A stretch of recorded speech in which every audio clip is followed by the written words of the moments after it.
राम मंदिरासंदर्भात काँग्रेस सत्तेत आल्यास राम मंदिराचं शुद्धीकरण केलं जाईल आणि तिथे रामाचा दरबार भरवला जाईल असं वक्तव्य काँग्रेस प्रदेशाध्यक्ष नाना पटोले यांनी केलंय। त्याला उपमुख्यमंत्री देवेंद्र फडणवीस यांनी उत्तर देताना त्यांनी पहिले स्वतःचं शुद्धीकरण करावं असं म्हटलंय।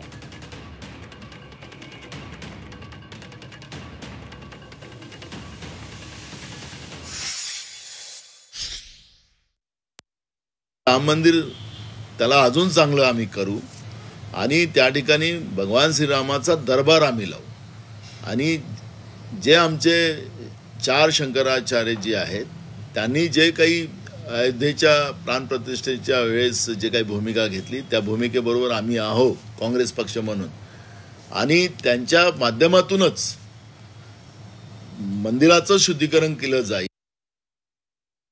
राम विरोधी लोकांनी कितीही त्या ठिकाणी सांगितलं आम्ही शुद्धीकरण करू तरी त्यांच्यावर कोणाचा विश्वास नाही।